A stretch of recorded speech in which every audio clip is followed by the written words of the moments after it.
Okay. So last time we have discussed the canonical ensemble for classical systems. Also, I remind you, the problem is essentially to find the density of the phase space, and by Liouville theorem, we know that this must be a function of the Hamiltonian, and essentially this function, this function for the canonical ensemble is the exponential, where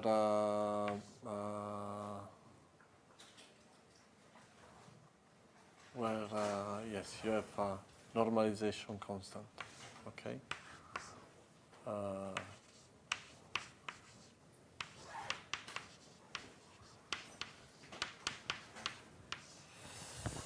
Okay, so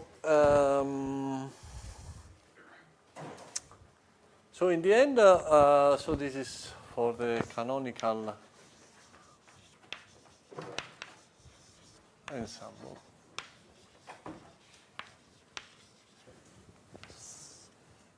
So the canonical ensemble for a classical system, this is the distribution in the phase space. And so the practical recipe which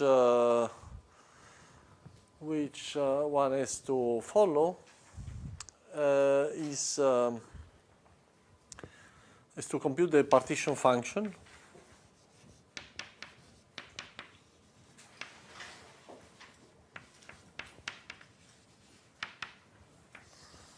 So the partition function is a function of the number of particles, the volume, and the temperature. And this integral here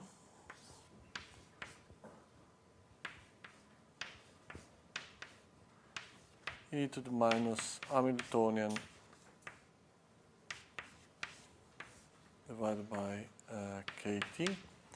And then I have to divide it by h to the 3n times n factorial.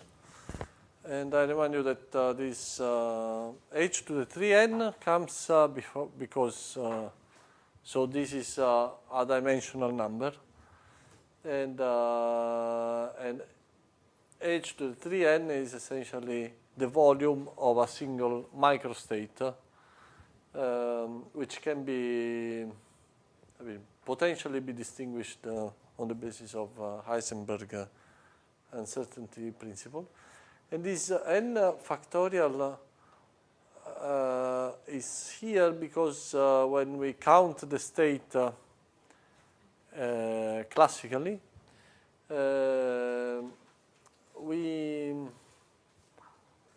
we should take into account the particles are indistinguishable, or that we don't want to distinguish microstate which differ only by reshuffling of the particles.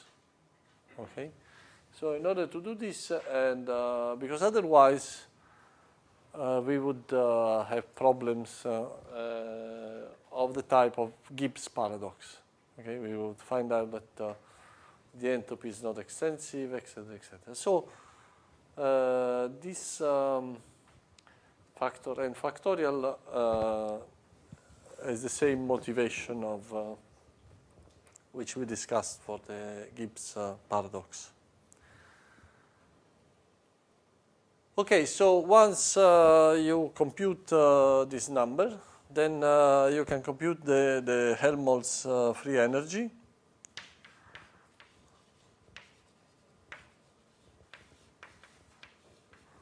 Free energy.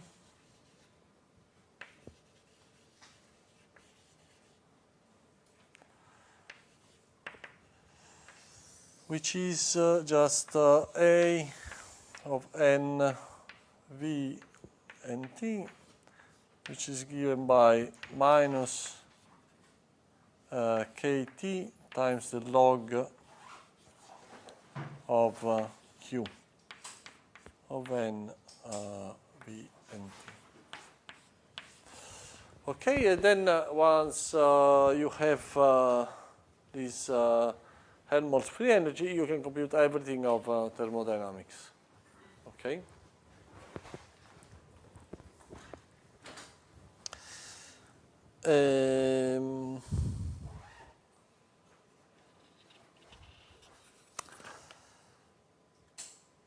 Now, what we have done last time is to discuss the simplest case, which is that of the ideal gas.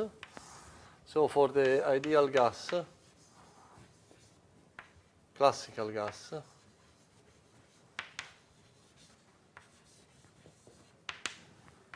so the Hamiltonian is just the kinetic energy, sum over the particles of pi squared over 2m.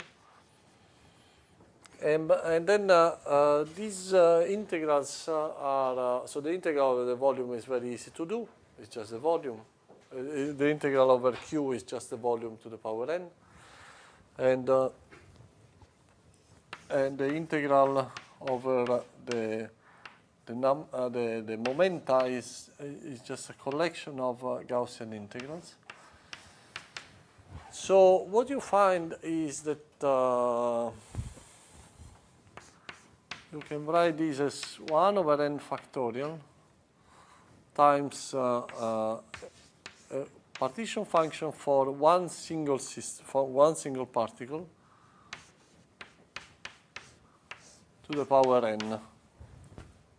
Okay? And the reason why you can do this, where this Q1 of V and T is just volume divided by H cube times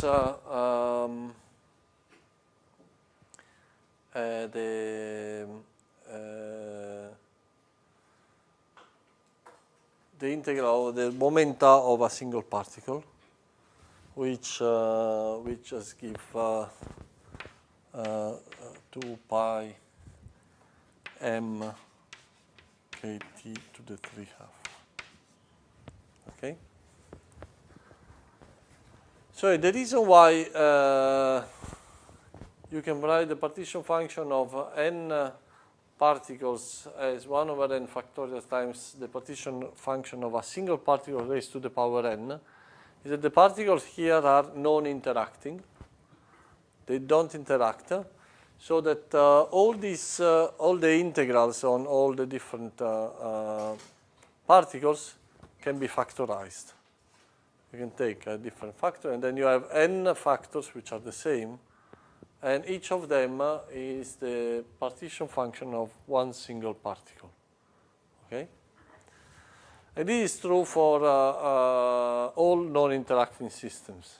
In all non-interacting systems, the Hamiltonian is the sum over the different particles, right? And then the e to the Hamiltonian divided by kt is can be factorized over the different particles, and then I can always do this integral over the different particles, factorize the integral over the different particles. And so I will always have this form of the partition function. Okay? Yeah? This formula proof for system or two different, okay, if you have two different Okay, so if you have two different kind of particles, so imagine that, for example, you have a mixture of two gas, one with mass m and one with mass m prime. Okay, so imagine so that you have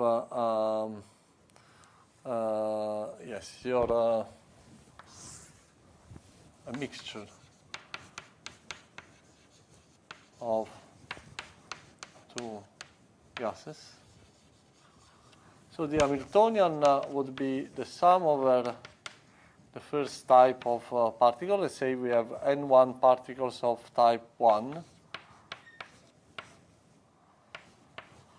with mass m1, and the second one is n2 particles with mass n2. Okay? Now, what we have to do is, now what is the function, what is the partition function that we have to compute? So the partition function that we have to compute is one where it will depend on the number of particles of gas of type 1 and type 2. Okay, so it will depend on N1 and N2, on the volume, and on temperature, right? So now, instead of 1n factorial here, you will have n1 factorial times n2 factorial, because you don't distinguish states. You distinguish the states where you change the position of gas of type 1s with the position of, you interchange particles of different types. Okay? So if you have a configuration where, if you have a given configuration of the gas, and then now you start exchanging the particles of type 1 with particles of type 2 and vice versa, then this will lead you to a different configuration. Okay? Whereas if you just permute the particle of type 1 among themselves and the particle of type 2 among themselves, since the particles are indistinguishable, so these are not different configurations. Okay? So this is why here we should put 1 over n1 factorial, n2 factorial, and we should not put 1 divided by n1 plus n2 factorial. Is this clear? No. Okay.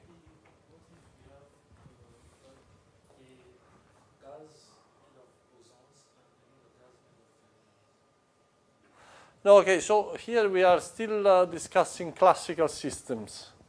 Okay, we will discuss quantum systems. So there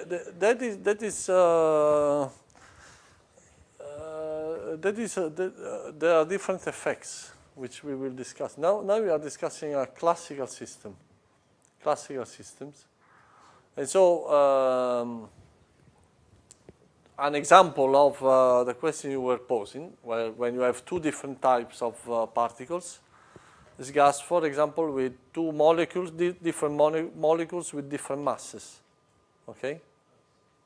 So I can distinguish molecules of one type from the other by just measuring the mass. Okay? Okay? So the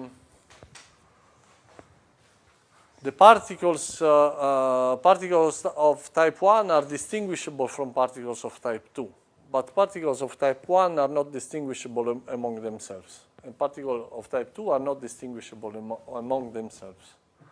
So the number of different really different configurations should in order to account to compute the number of really different configurations, I should put this factor here, which eliminates, say, the problem that when I compute a partition function, when I'm computing this integral, I'm distinguishing configuration where particles of type 1 are in different positions. Okay. So I should have this factor here, a factor h to the 3n1 plus 3n2. And then here there should be an integral on dq1 on all the position of particles of type 1, all the position of particles of type 2, all the position of particles of type 2, the momenta of particles of type 2, e to the minus h of q1, well, h divided by kt, okay? Now you see, if you compute this partition function here,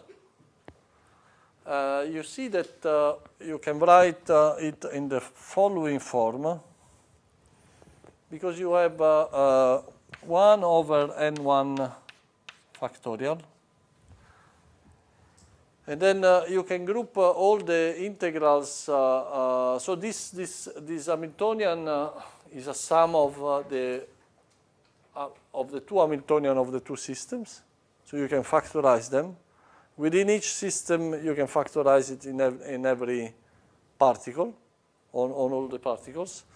So effectively, you can write this as 1 over n1 factorial times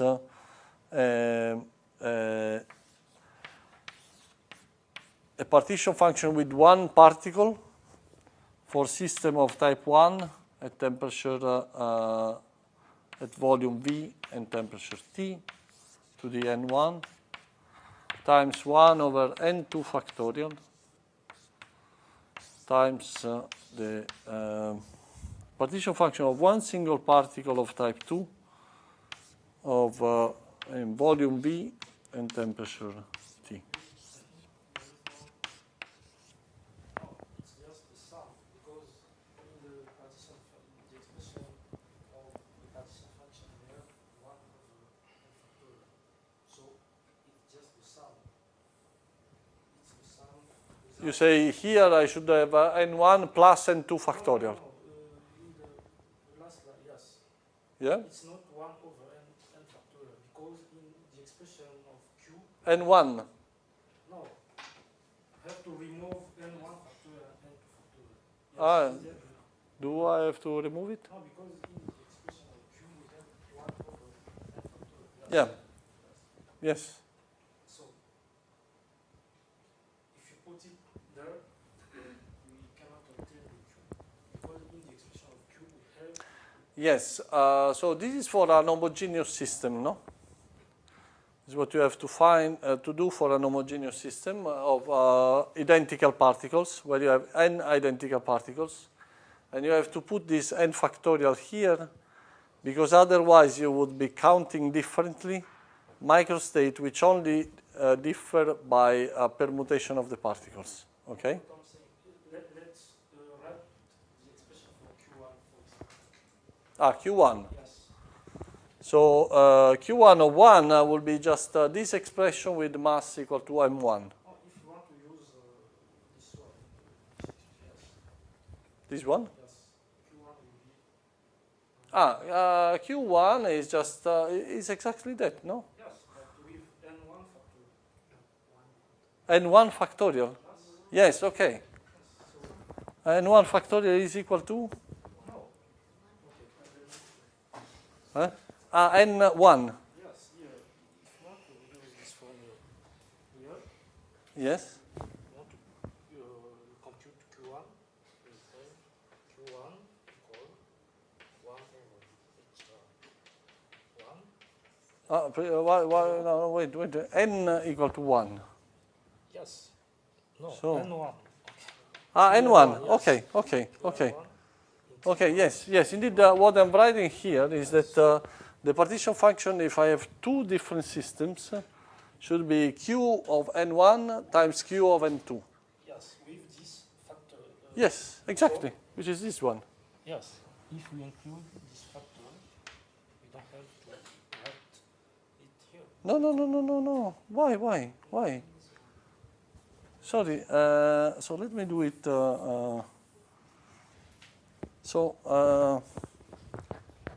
I don't understand.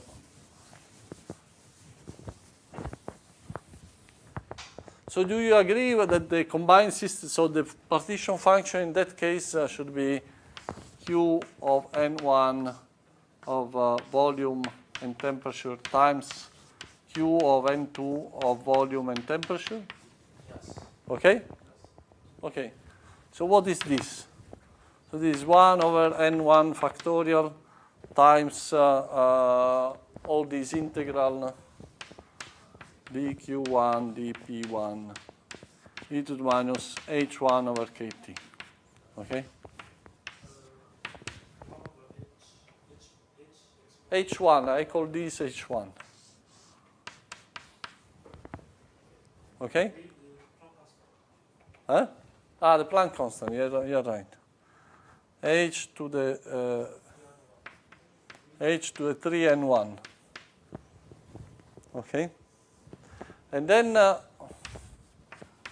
same thing, 1 over n2 factorial, h to the 3n2, the integral dq2 dp2 e to the minus h2 over kt. Okay? Now this, just because of the calculation, is 1 over n1 factorial times a q of one single system. Let me call it q1 of one single particle in volume V at temperature T to the power n1. One single particle. And then this is exactly equal to this. Okay? Okay? Very good. So,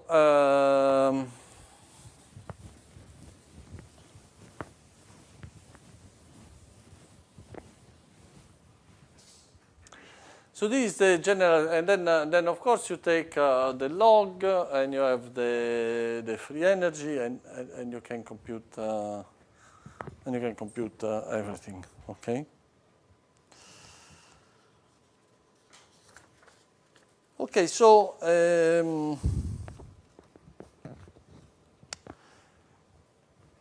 one question here is, which arises here is, if you think about what we have been doing in describing the canonical ensemble, what we have been doing is to say, well, I don't want to study, I want to study a system in thermal equilibrium which has an average energy which is equal to, in this case would be an average Hamiltonian, which is equal to U. Okay? And well, in general,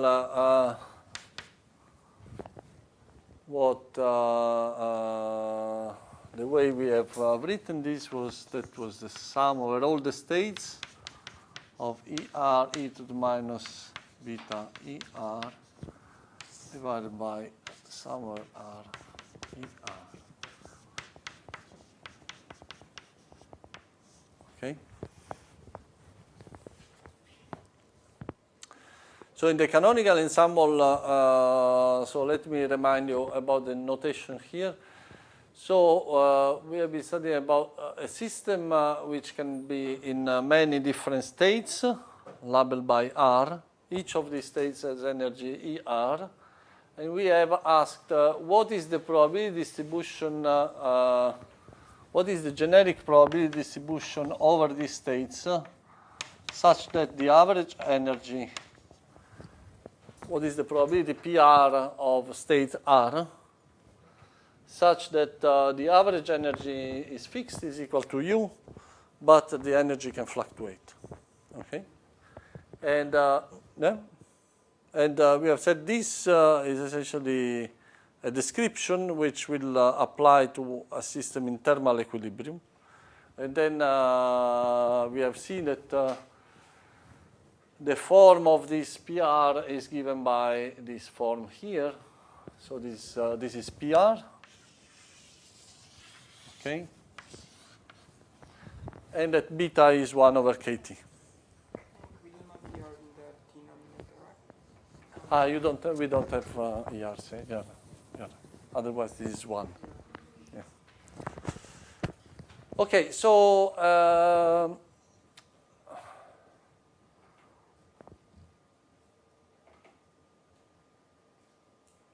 Now the question is,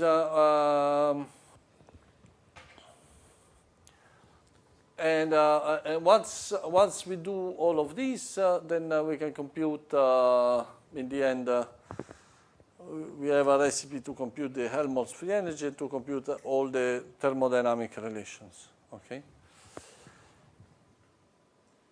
However, one important thing is that the thermodynamic relation, the relation between physical quantities which we get from this procedure,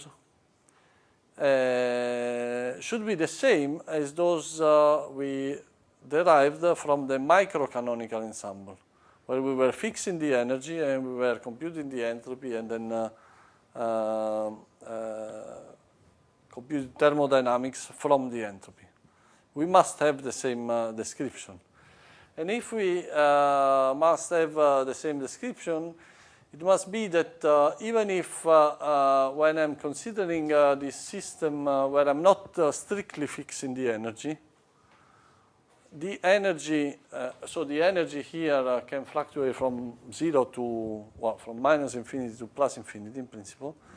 So it must be that in this particular distribution, the energy does not fluctuate very much. And actually it does not fluctuate essentially at all. Okay? So that in order to show that the description which we get from the canonical ensemble is essentially equivalent to the description which we have from the microcanonical ensemble, what we have to figure out is what are the fluctuations of the energies. Okay, so how, I mean, if I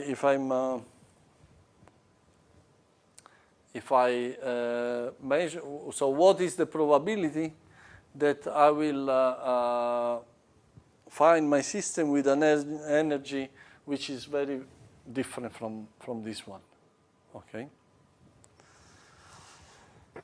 So in order to compute the fluctuations of the energy, one trick is the following.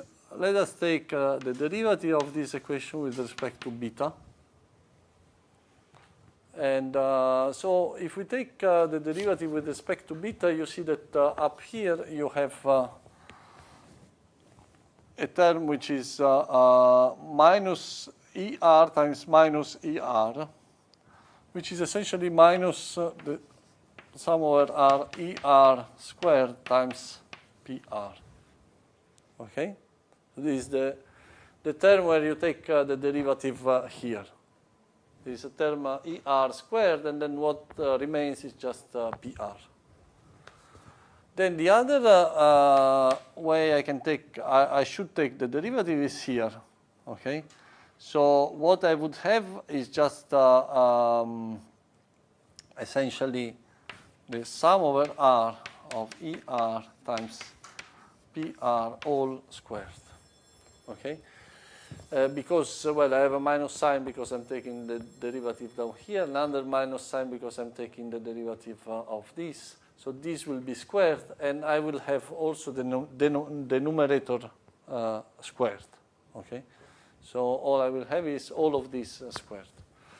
And now you look at this equation, and you find that this is really the variance of the energy, with a minus sign. Okay? So this is minus the fluctuation of the energy squared minus the average of the energy squared, or which you can write as, say, let me write it as the average of the square fluctuations of the energy. But this average is the average over this probability distribution here. Okay.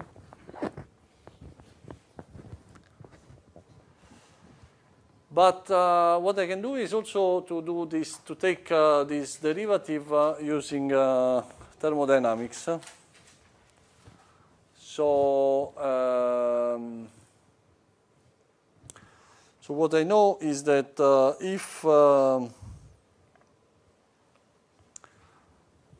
if U is the energy of my system, then this derivative is also equal to dt d beta times du d t.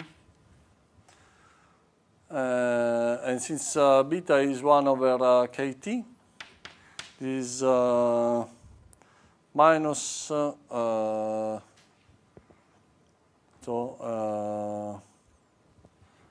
over k t squared, and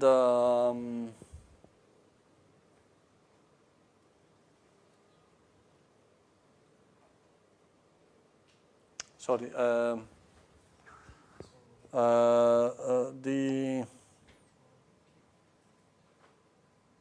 so I should write that dt is 1 over k beta square beta, no? So the derivative of t with respect to beta is 1 over beta square, k beta squared. And then the du dt is just the specific heat constant volume.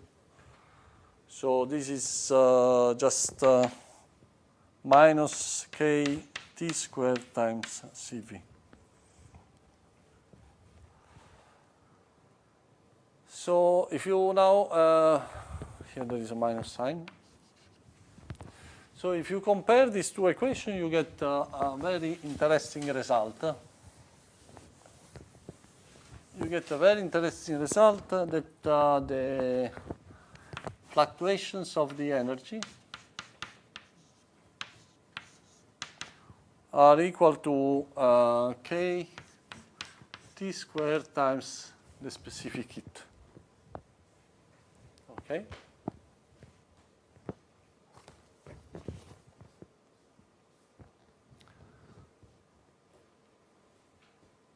Very good. So now if you look at the relative fluctuations of the energy, so these are the fluctuations of the energy. So if you want to a measure of how much the energy fluctuates, you should compare this to the average energy. Okay, so you should compute the typical fluctuations of the energy, which are the square root of the variance, and you should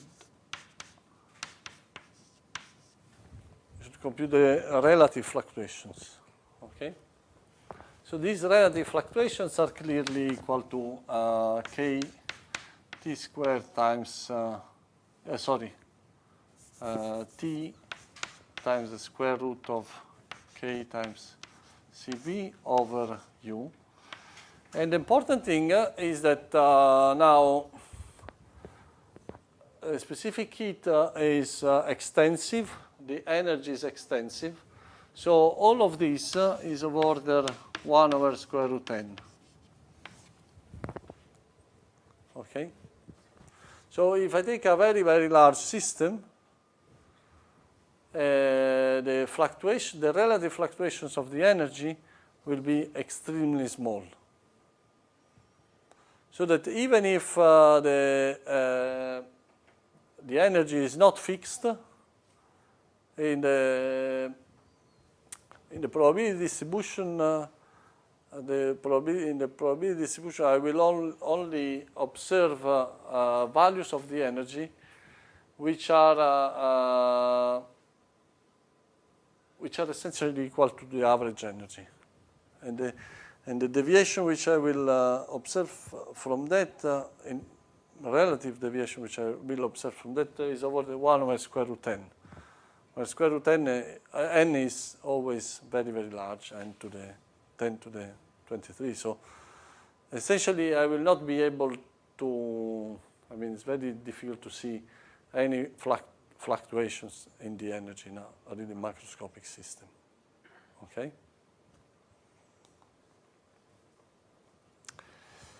Now,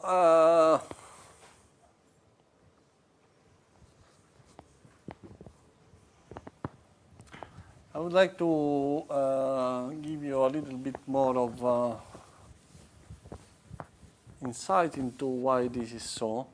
So let us consider, as we said, we can say that the probability to observe a particular system in the canonical ensemble with a given energy E can be written as, say, a density of states times e to the minus beta times E. Okay? So this is generally the way in which you can write the probability of a certain energy E. So you can think that every time you look at the system, you are drawing a random energy from this distribution. Okay?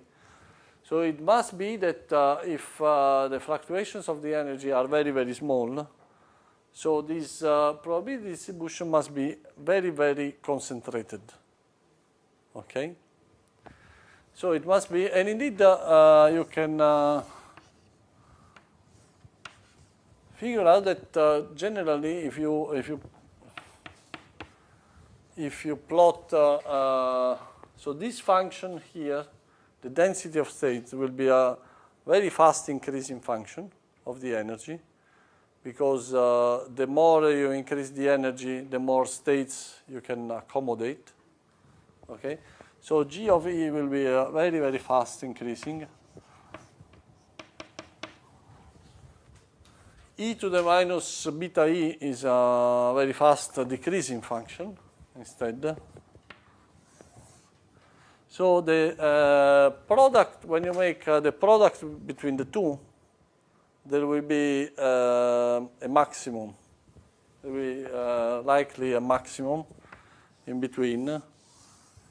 And this maximum will be at some energy E star. Okay? So what I want to show you now is that essentially this maximum E star is essentially equal to the average energy. Okay? And so if you want to find this maximum of E star, what you have to do is to look for the maximum of this function here. So let's look at the maximum of the log of this function. So I should take the derivative with respect to E of the log of PDE, which is the derivative of log of GDE with respect to E times E to the minus beta E minus beta times the same. No, sorry, minus beta. No, what am I doing? Minus beta. So this is the equation I have to solve, right? So the log of this is the log of G minus beta E. So the derivative is just the log of G of E divided. Okay, so the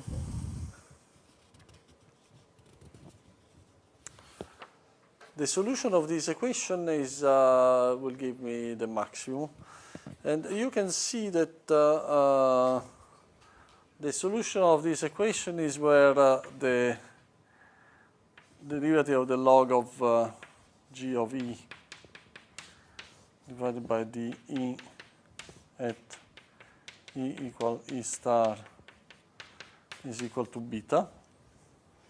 And you know, in the we have said that this is nothing but the number of energy of microstate with energy E. Okay, so this is 1 over K times the entropy. Okay, so this is in the microcanonical ensemble. So this is really the 1 over K times the derivative of the entropy with respect to the energy at E equal to E star. okay? And this is equal to beta, which is 1 over kt, okay?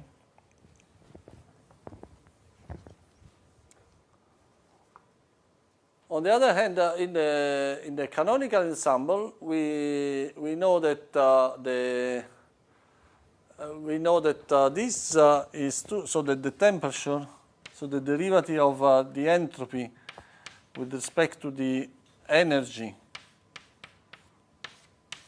when the energy is equal to U, is equal to 1 over T. Okay, this is the thermodynamic relation which you get from this thermodynamic potential. Okay, so and so it must be that if these and these are true, it must be that the energy U is equal to the energy E star, or essentially that there is no real difference between E star and U. Okay. Now,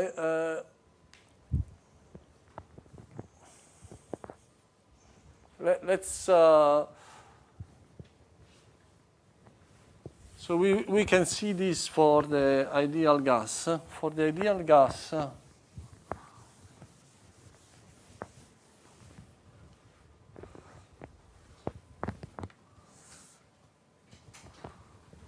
So for the ideal gas, we have found that the Qn of B and T was 1 over n factorial. Then there was volume divided by H3 to the n, and then 2 pi m kt 3 half, right? Is 3, and there is n, 3n over 2.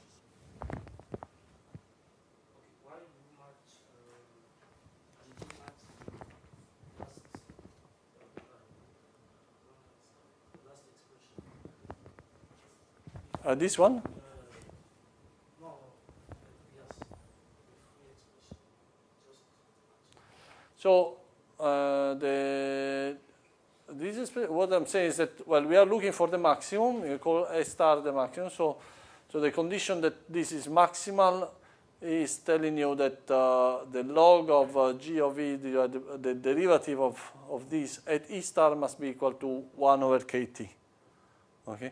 But in the micro-canonical ensemble, we know that this is the number of microstate with energy E. So its log is entropy divided by K, right? And this derivative at E star, so in this equation, they tell you that the derivative of the entropy with respect to the energy at E star is 1 over T, okay? But then in the canonical ensemble, you have that the temperature is the variation of the entropy with the energy at U. So if this equation and this equation are satisfied, it must be that E star is equal to U. Okay?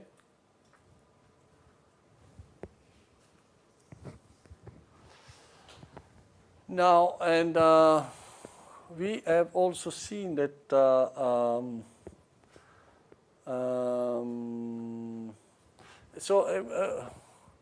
we have seen that essentially this is the integral of this object is the integral over the energy of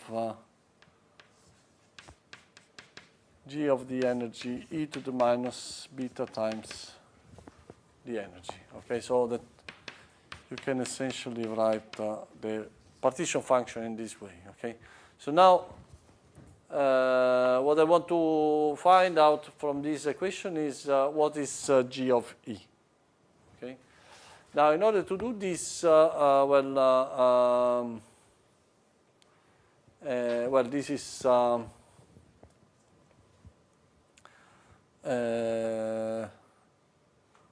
Kt is just 1 over beta. So you see this Qn, apart from other things, is proportional to beta to the minus 3n over 2. So if I make a change of variable z is equal to beta e in this integral here, then what I have is that this is 1 over n factorial times 1 over beta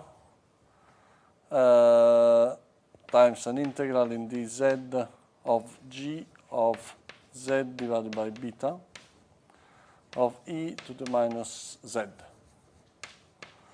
Okay, so you see the Qn should have this behavior with beta, should be proportional to beta to the minus 3n over 2. And this behavior should be accounted for by the behavior of g as a function of z. Because there is, I mean, apart from this 1 over beta here, there is no other point where beta enters here, okay? So it must be that g of e is proportional to, well, it is some constant, say g0 times energy to the 3n over 2 minus 1, okay? So if you have this behavior here, then you see that the behavior with beta from this equation will match this one, okay? Now you see, indeed, this is a function which is, since n is very, very large, this function is a very, very fast increasing function of the energy, okay? So this is really very, very fast increasing function of the energy. However, it is important that this is increasing slower than exponential, okay? Because if it was increasing faster than an exponential, or as an exponential, then the probability distribution will not be normalizable, okay? There will not be... this is increasing as a power of the energy, so slower than exponential. So it is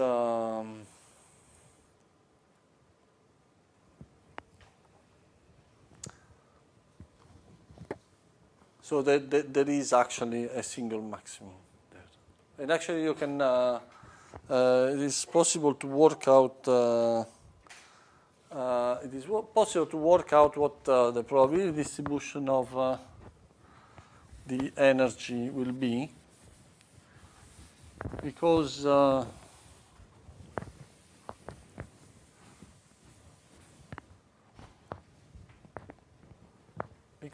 from since there is a very, very sharp maximum,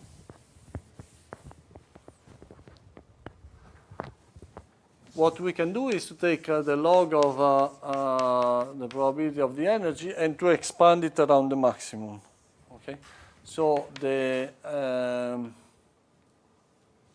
first term is log of p at E star, which is equal to u plus the first term, since it's the maximum, will be equal to 0, so there is no linear term. And the second term will be 1/2 the second derivative of the log of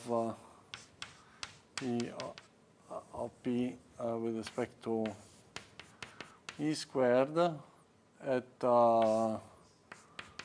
E star times E minus E star squared plus higher order terms. Okay? Sorry, this is the higher order terms. So the first thing is this one. So in this one, there is the log of G of E star, which is 1 is 1 over k times the entropy. This is the log of G at E star. Then there is minus beta times the energy. And then, yes. And then,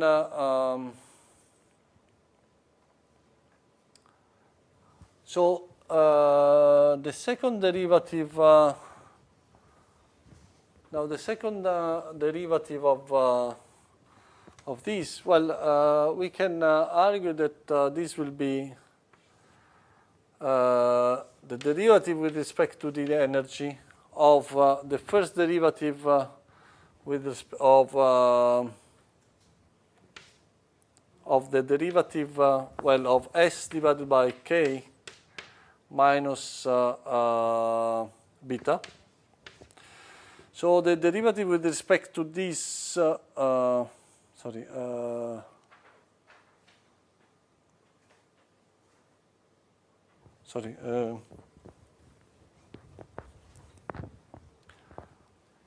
so the log of P is S divided by K minus beta E. So I have to take two derivatives with respect to the energy, right? So the first derivative will give me so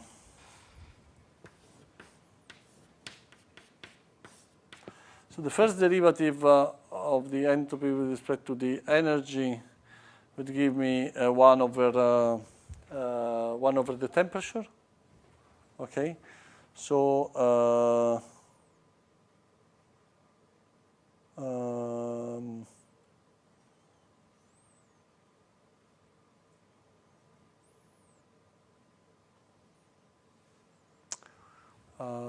wait a moment.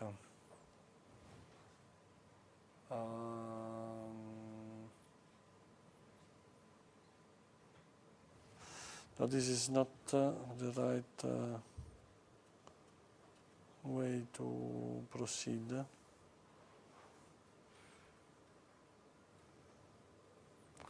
Because I should not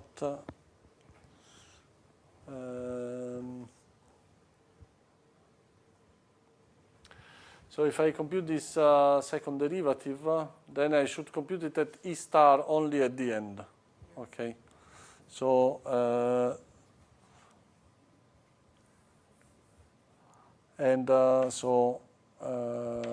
only at the end I should put this equal to E star.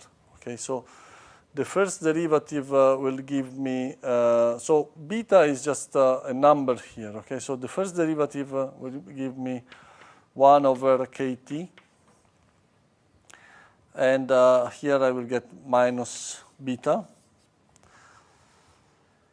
So in the second derivative with respect to the energy, this beta is a parameter, is the parameter of the distribution, whereas this T is related to the dependence of the entropy with respect to the energy. So I have only the first, the derivative of this term here, so it's minus 1 over kt squared times the derivative of the temperature with respect to the energy, and this is 1 over the specific heat. Okay, so this is minus 1 over kt squared times the specific heat. Okay, so this is this term here. So the log of P of E, there is a minus sign, so it's minus E minus E star squared divided by 2 kt squared times CV plus higher order terms. So, and you see the distribution of the energies. So this term here is a constant. Is actually you can use the relation that A is equal U minus T times S. And so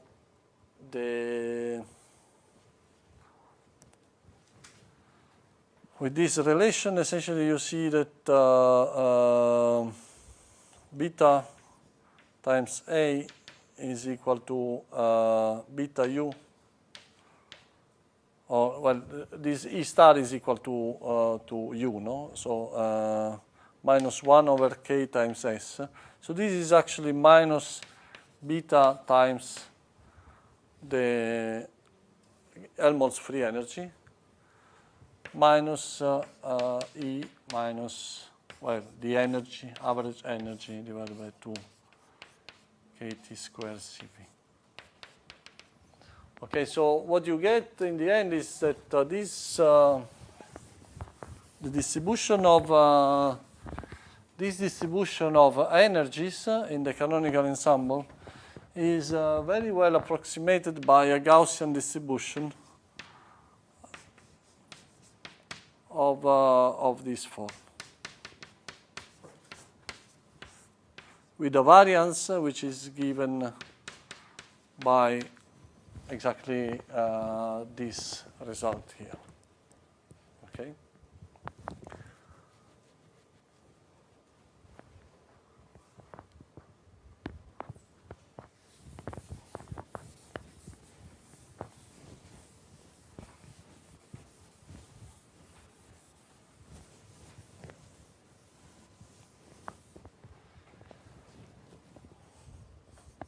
Okay.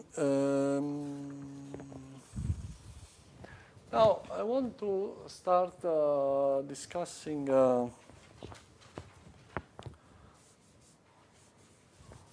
one very general result in statistical mechanics, which is called the Equipartition Theorem.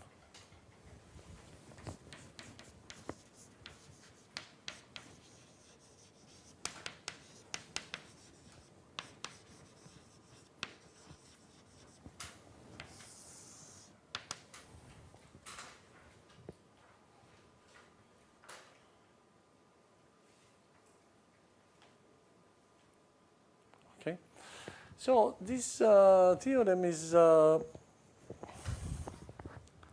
results from a very, very general identity which we can use. We are again we are discussing classical systems. Okay, so we are discussing again a classical system.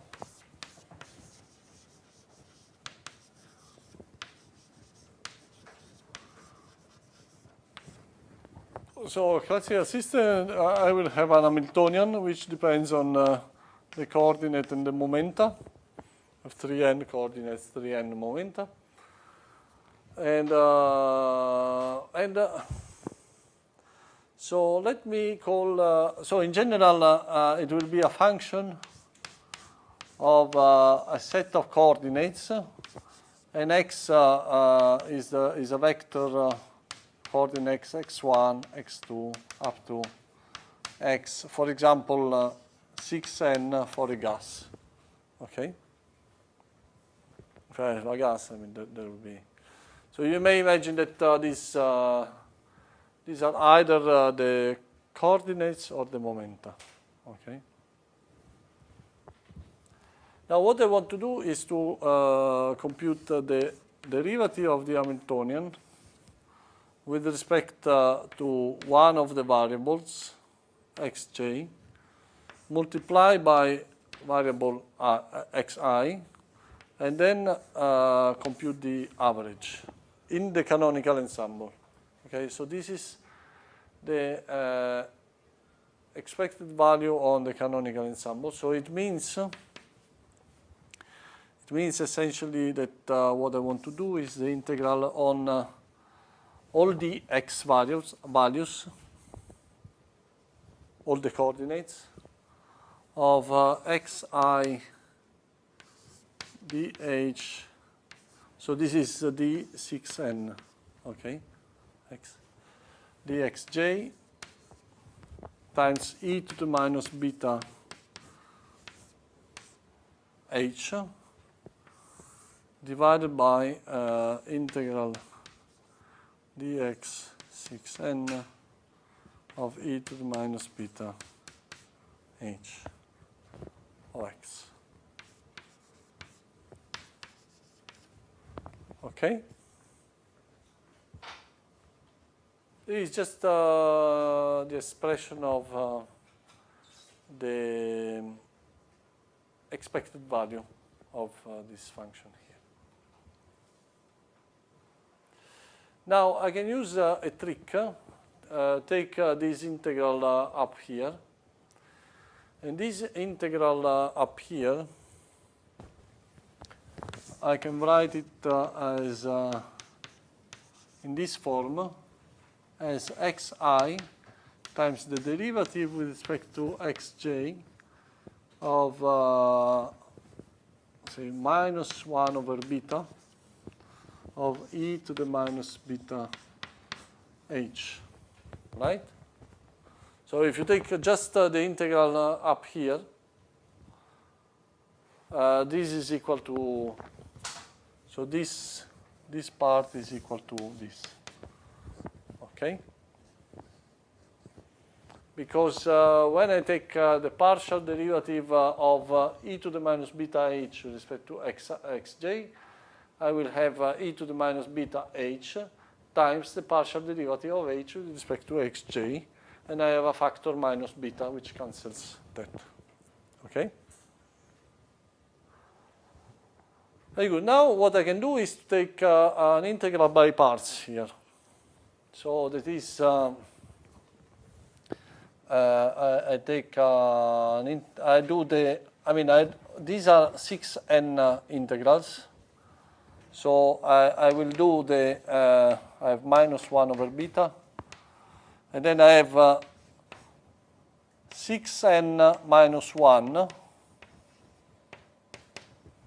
minus j.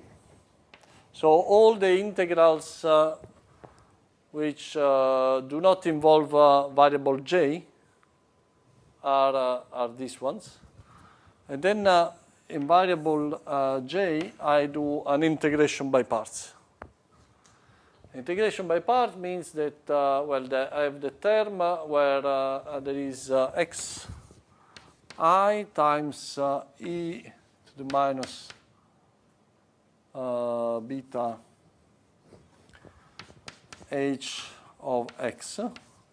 This will be computed in, well, xj, now let me assume that it can take some extreme value between x minus and x plus.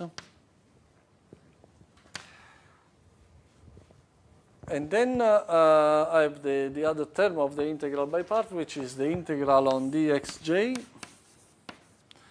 of e to the minus beta h times dxi divided by dxj. Okay? Now the first thing is I will assume that as the coordinate xj goes to the extremes, the Hamiltonian, either the potential energy or the kinetic energy, goes to infinity, so that essentially this the finite part of the integral is 0. Okay?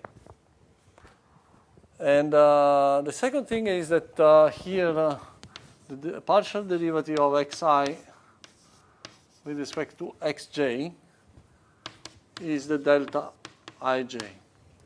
So it's going to be 0 if I is different from j. It's going to be 1 if I is equal to j. Okay, so this is the Kronecker delta. So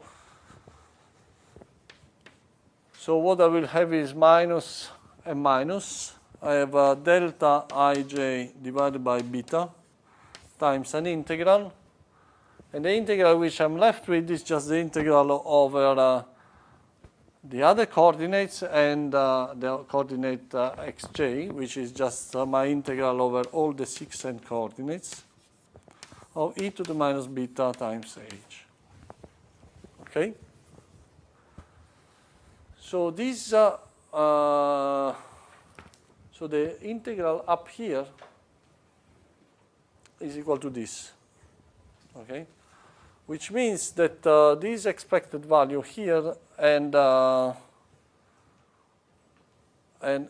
this integral is equal to what we have at the denominator. Okay?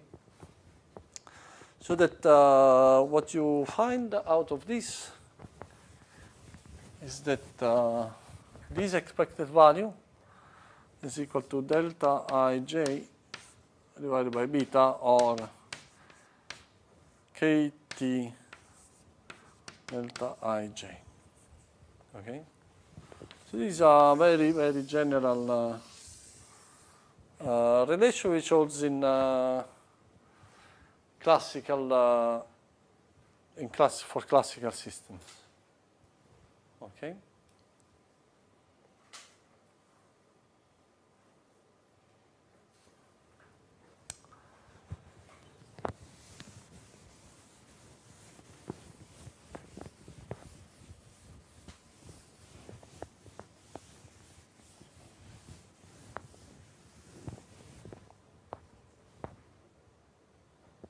Everything clear? Okay. So now imagine that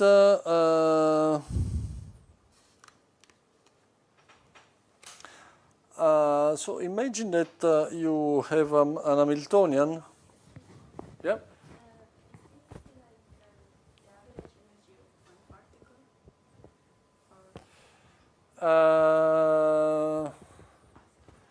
No, this is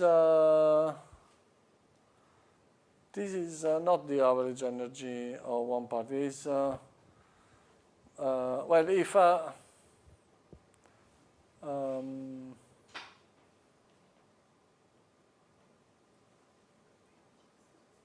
no, it's not the average energy of one particle, right? Sorry? No, we are going to relate it to physical quantities. Yes, this is. It's just a mathematical identity. Okay. It's a mathematical identity. So now imagine that I have an Hamiltonian a system. Imagine that I have a system which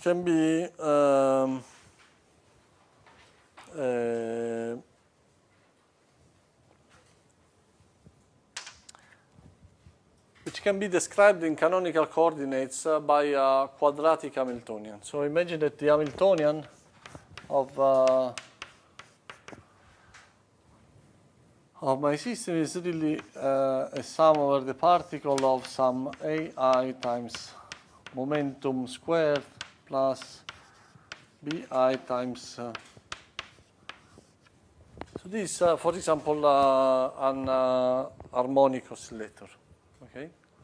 So in this case, if you compute, say, for example, the derivative of h with respect to pi and multiplied to pi on pi, what you will have is exactly twice ai times pi squared, right? And if you do the same with q, qi times dh dqi, you will have just twice bi times qi squared. Okay, which means that now if you take the sum over I of pi d dpi qi d q of the Hamiltonian.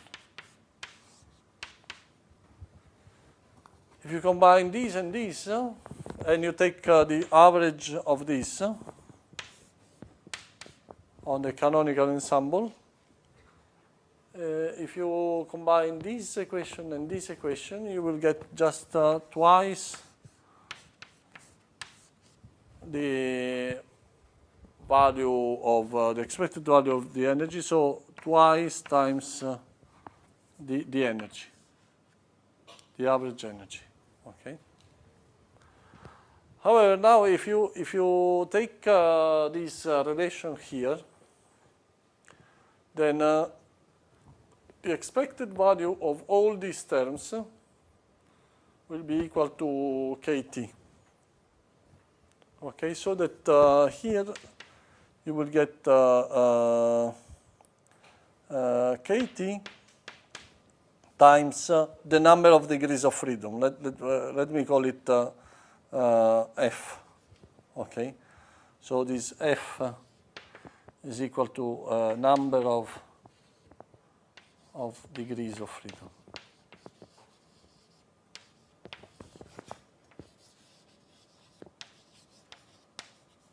So, for example, this would be equal to 6N for a gas. Okay. So what this tells you is that for this system, the average energy is 1/2 is F times KT divided by 2. Okay. In particular, you see, if you have an Hamiltonian which has a part, imagine that you have an Hamiltonian which is this plus another part, okay? Another part, let's call it H tilde. And you want to compute what is the expected value of this part of the Hamiltonian. Then you can use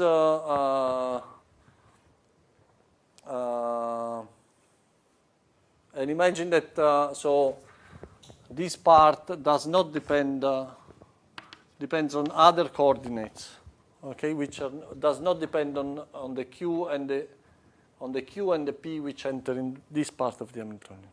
Okay, so if you have some degrees of freedom which are only which enter only quadratically in the Hamiltonian, then you can repeat this calculation here, and you will have that the contribution of the energy to the energy of the degrees of freedom which enter quadratically in the Hamiltonian can be computed in this way. Okay, and this tells you that each degree of freedom which contributes quadratically to the Hamiltonian will contribute to the Hamiltonian by an energy which is KT divided by 2. And this is called the Equipartition Theorem. Okay? It tells you that all degrees of freedom which enter quadratically into the Hamiltonian give a contribution to the energy which is KT over 2. Or if you want, they all give a contribution to the specific heat, which is the derivative of the energy with respect to temperature, which is K over 2. Okay?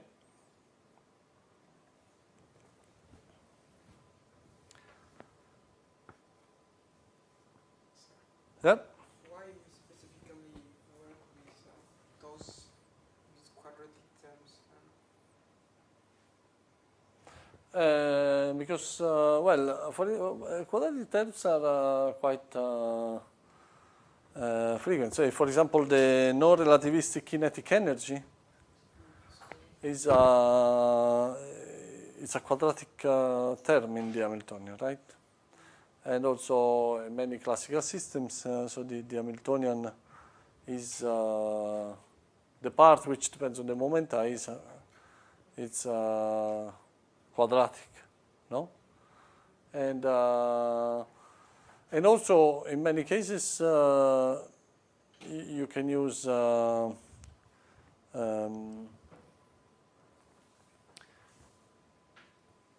I mean, an Hamiltonian which depends on coordinates quadratically as an approximation, as a first order approximation of a more complex Hamiltonian. No, so that this and for all the degrees of freedom which enter in this way quadratically in the Hamiltonian, you know what they will do. You know what they will, how much they will contribute to the energy, to the specific heat. You know what is. You have this very general result, okay, which tells you what. No? So can we use this thing for other like combinations of how many times coordinates? Like if we Yes. So in general, you can do all canonical transformation to the variables and go from one set of dynamical variables to the other, and of course there are sets of coordinates which will make the model simpler, and or for which some particular coordinate will be quadratic, so that that will give you some insight on how the system, your system is behaving. No?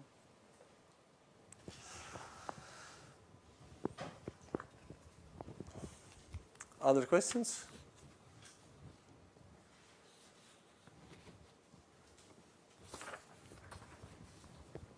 Okay, so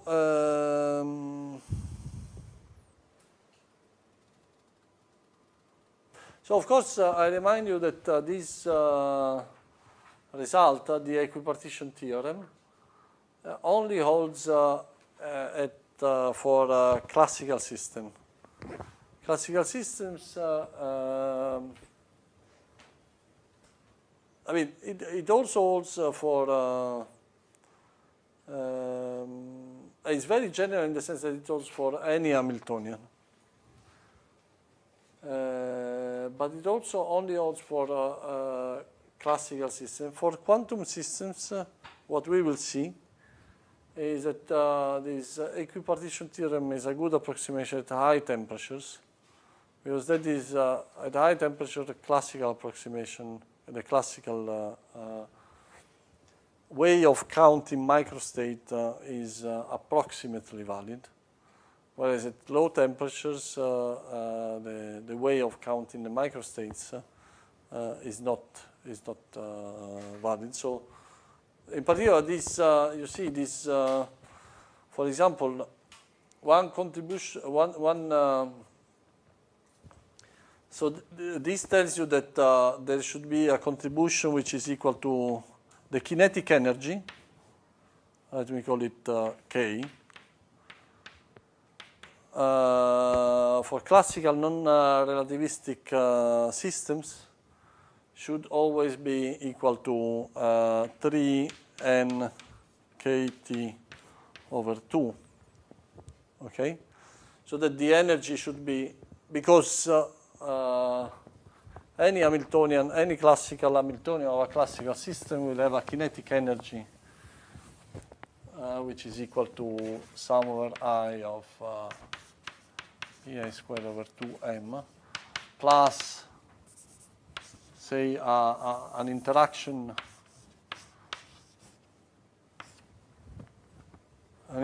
energy which depends on the moment. So since you have so the expected value of this part, which is the kinetic energy, since this is quadratic, will be equal to 3n half kT. Okay. So this tells you in particular that the specific heat will have a contribution which is constant at all temperatures. Okay, so maybe there will also be another contribution from the potential, but there will always be a contribution of the specific heat, which is 3n k divided by 2. And in particular, even at very low temperature, even at zero temperature.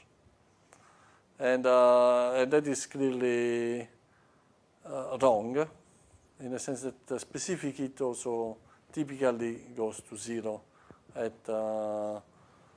as the temperature goes to 0.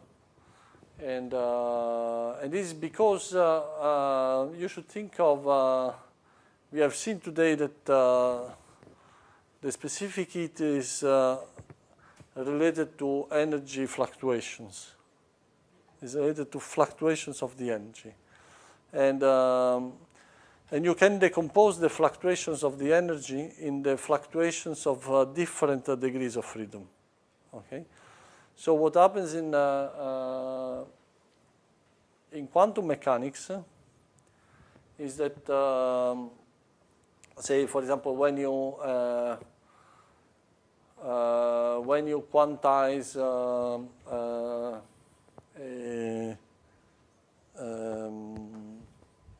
a classical system, so the energy level becomes discrete.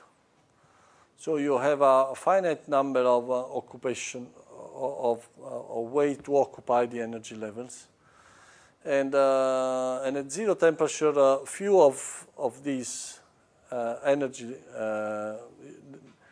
there are few ways to occupy these energy levels, which contribute, which is as if the different degrees of freedom are essentially frozen.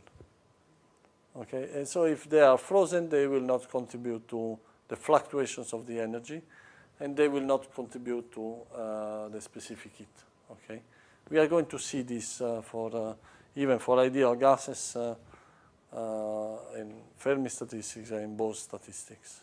Okay. Okay, so I think probably it is a good place to stop. If you have questions,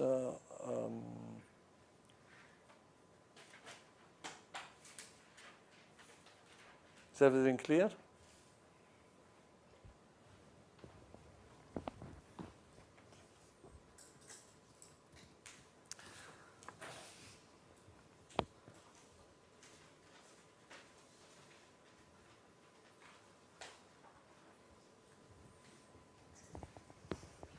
So as an example, what we will do next time, so an example of a system for which we can apply this theorem is the classical harmonic oscillator, or a system of classical harmonic oscillator.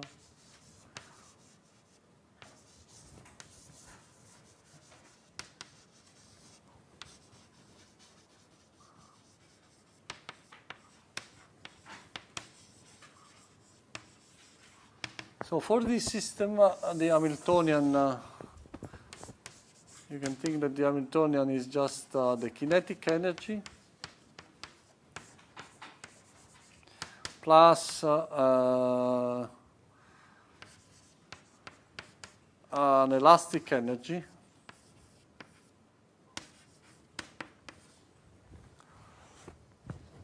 and so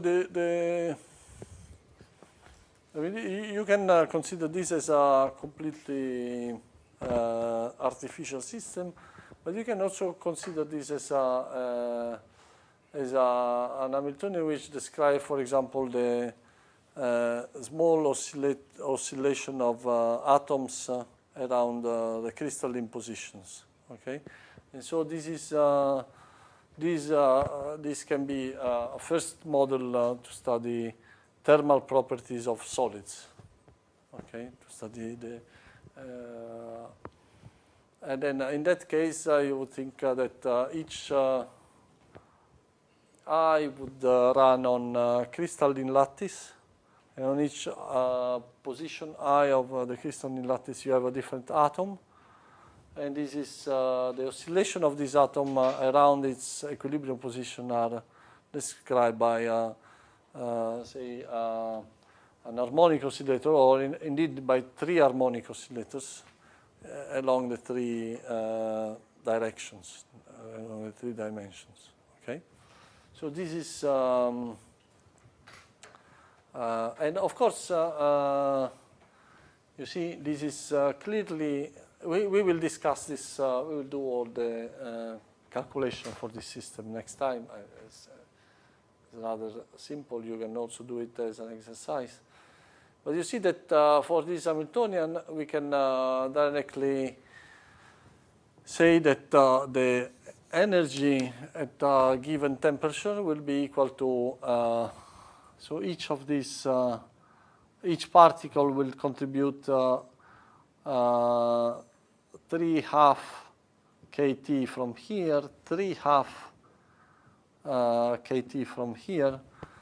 So it will just contribute 3, so the average energy will just be 3n kT, okay, by the equipartition theorem.